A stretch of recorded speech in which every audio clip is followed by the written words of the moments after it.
在地人在地情，来看台南市政府今年首创推出着望阿嬷旅程。市长黄伟哲邀请着游客，甲台南当作像望阿嬷安尼，伫个旅程当中来开箱，慢慢来品尝着台南的美食甲文化。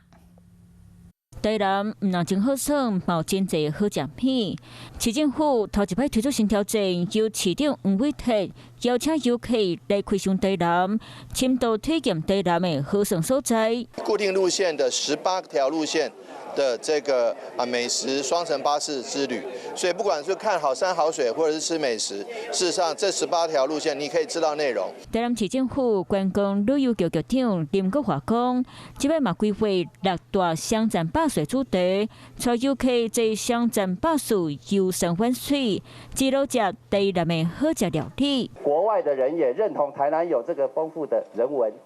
丰富的美景，最重要的是还有 这个好吃的这个美食哈，关路局讲，台南的好食品唔那美食，旅游现场 CP 值嘛保证大碗个满钱。Hello， 我是蒋欣梅，想要抢先掌握最及时的新闻资讯吗？赶快订阅、按赞、开启小铃铛，锁定华视新闻 YouTube 频道。